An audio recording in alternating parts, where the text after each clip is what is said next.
The family of the architect who designed one of the most prominent visual landmarks along the Puget Sound coastline is fighting to stop demolition.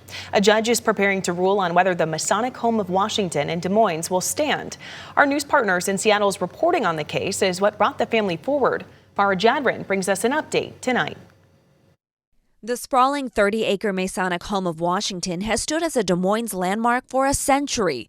Just 2 weeks ago, a King 5 News report alerted the family of its architect, Frederick Heath, that the building was about to disappear forever. Frederick Heath is my great-grandfather, and I want to do everything I can to save this building because it means a lot to me, my family, and I think it means a lot to a lot of people. Frederick Heath didn't just design this treasured building, he designed Paradise Inn inside Mount Rainier National Park and Tacoma's Stadium High School, to name a few.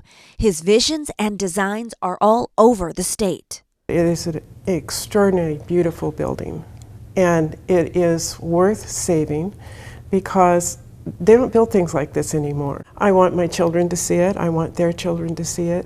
Nick Vann, executive director of the Washington State Historical Society, says losing this building would be unlike anything the state has seen. Aside from any monetary value or anything like that, you can't put a price on nostalgia, memory, community connection, or any of that. Since I've lived in Washington, it would be the most significant building loss that we've had. There's been some pretty big ones. The priceless memories were not lost on the hundreds of viewers who commented on our story about the case heading to King County Superior Court.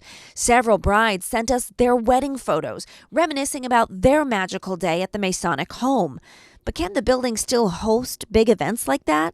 Van says the building could be saved and repurposed, pointing to federal historic tax credits that have already turned similar buildings across Washington into thousands of housing units.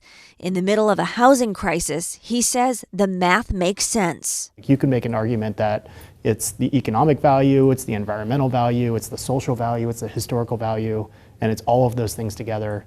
Carol Porter's brother, a California attorney, is now following the case and connecting with nonprofit experts to explore every legal option available. I've actually shown the picture on my phone to various people, and they go, "Oh, we have to save that building. We have to save that building. Let me know where I can contribute."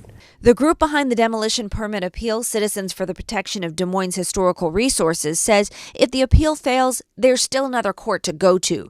But with a judge's decision expected any day and a demolition permit already in hand, Porter says the time is running out to protect her great-grandfather's legacy. It needs to be in use, and my great-granddad would really appreciate that.